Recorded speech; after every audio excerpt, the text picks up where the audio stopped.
Pokemon has been an essential part of my life, and I think it has been for others. So I asked some friends, and they sent me some videos. So let's take a dive in and give everyone's testimonies and see how it actually affected us.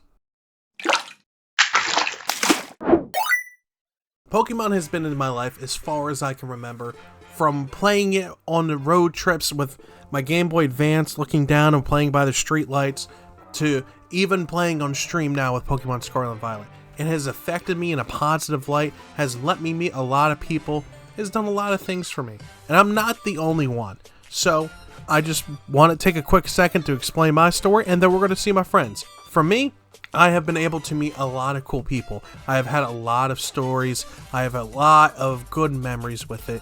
From my Pokemon, like my favorite Pokemon being from Beedbarrel and Bidoof, to the newest Claudsire, or Wooper variant Claudsire.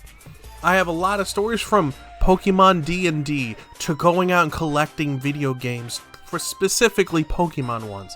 Sharing those memories, and the fact that Pokemon is a good way for young kids to learn how to read, learn how to do math, learn about cause and effect, go out and meet these communities, especially for the TCG community. It's fantastic. And Pokemon has allowed this. Unlike other TCGs, Pokemon is kid-friendly and kid-focused. While yes, there are adults out there playing and going to worlds and doing all this stuff, but it's to introduce kids to this amazing world that TCG can bring and interact with all like-minded people.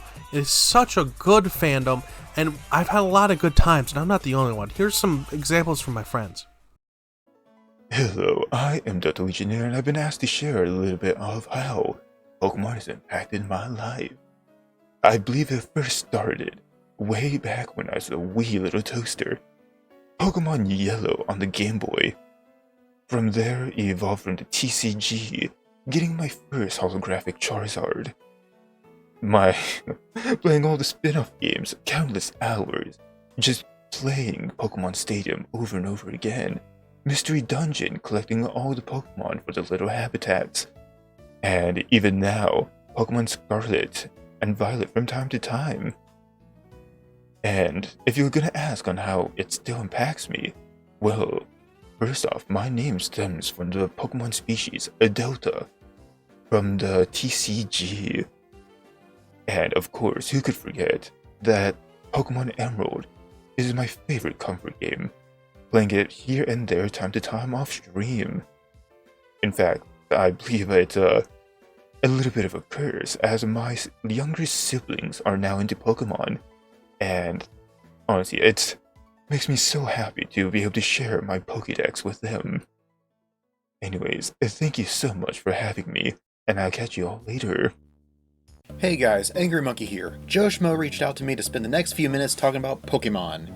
Now, limiting it to only a few minutes may be difficult, but I'll try. For those who don't know, Pokemon is a major part of my life and was probably the most important thing in my childhood, Bionicle being a close second. I was born in the early 90s, and so I was there when Pokemon was brand new and the thing.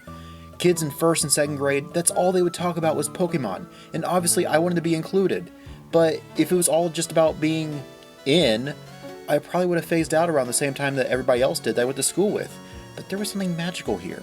I don't know if it was the creatures themselves that captivated me, the characters in the anime, or what it was, but I couldn't get enough of it. I still have most of my Pokemon merchandise I had growing up, my Pokemon t-shirts I had when I was 7, the plushies I had back then. I even had Pokemon office supplies. If it had Pokemon on it, I wanted it.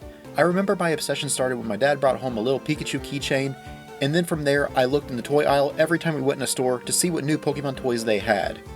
I remember watching Pokemon after school, and this was my first exposure to anime as a whole. I didn't know that Pokemon was anime or even from Japan, but there was something magical about this cartoon. The events of each episode matter from one episode to the next. The Pokemon grow stronger, the characters learn things, they retain the lessons that they've learned. I had never seen any other show that did that. Now don't get me wrong, I love SpongeBob, for example. I was there when that show first launched. But as fun as that show was, the events of each episode didn't matter. After that 11-minute episode ended, that's the end of the story. But like I said, Pokemon was different. And I haven't even talked about the games yet. My first exposure to the Pokemon video games was also my first taste of what a video game really was. It was 1998-99 at Circuit City. Video games were forbidden in my house. My mom was afraid they would rob me of my imagination, so video games were a special privilege I played at friends' houses or a demo at the store. I didn't even know at the time what I was playing, but they had a Game Boy Color kiosk, and for the next 2 minutes, I got to walk around a small little town, walking in buildings and talking to the characters. Little did I realize I was playing, you guessed it, Pokemon. Blue version, if I remember correctly. Fast forward to 2002, and a kid at summer camp gave me his old OG Game Boy. Don't worry, my mom finally allowed video games to be in our house by then. She picks me up and we go down the road to Walmart and buys me one Game Boy game. I knew exactly what my first game was going to be. I had to get a Pokemon game. Gold and Silver were out by this point, I think Crystal was too, but I wanted to start from the beginning with the Pokemon I grew up with in the 90s, and I really liked the color blue, so I picked Pokemon Blue as my very first video game I ever got. And this is my original cartridge, by the way. I began my adventure that day picking Squirtle as my starter. I named him Squirty, but I spelled him wrong, so he was Squiddy for the first few badges until I got to the name raider. I remember 2002-03 that Pokemon's popularity waned, and even some of my closest friends I grew up with that were into Pokemon grew out of it. It was embarrassing to be a Pokemon fan in this era, but I couldn't help it. Pokemon was my favorite TV show ever, and my favorite video game series ever. I couldn't drop it. It was too important to me. But in high school, things started to change when Diamond and Pearl came out, and so did online trading and battling, and I discovered some people who I thought had grown out of it were actually back into it again, even building teams for competitive battling.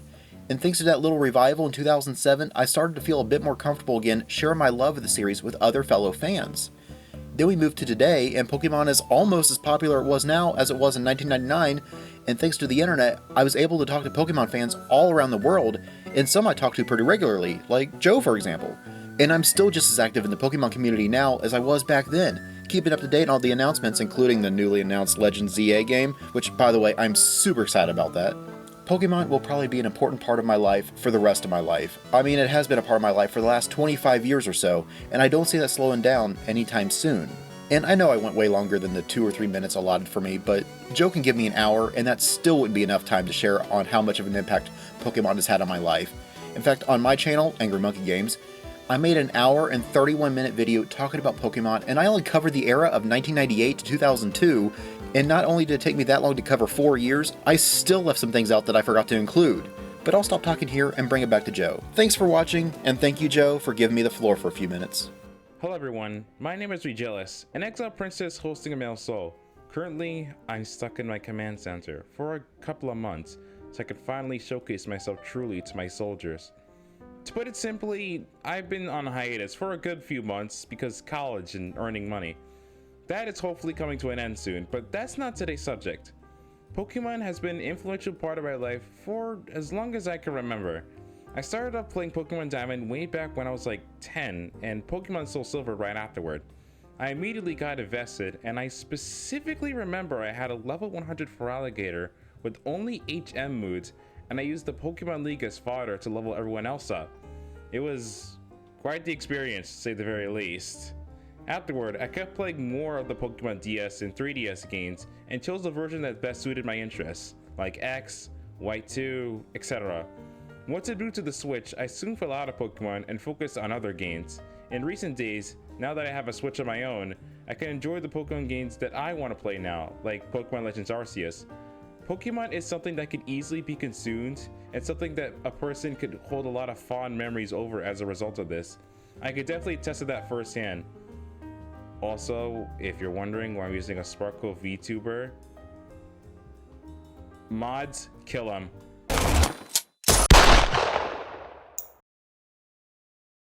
So let me know what you guys think. Let me hear your stories about Pokemon if you can relate to them. I've done a whole other video talking about my personal experience where I go more in depth, but this is where I can showcase my friends, give them the spotlight they deserve. Please go check them out, especially Angry Monkey. He's got a whole video talking about the Pokemon craze back in the 90s and early 2000s. Very informative, very good. I hope you guys enjoy. Love you all, appreciate you all, and I will see you all later. Bye-bye.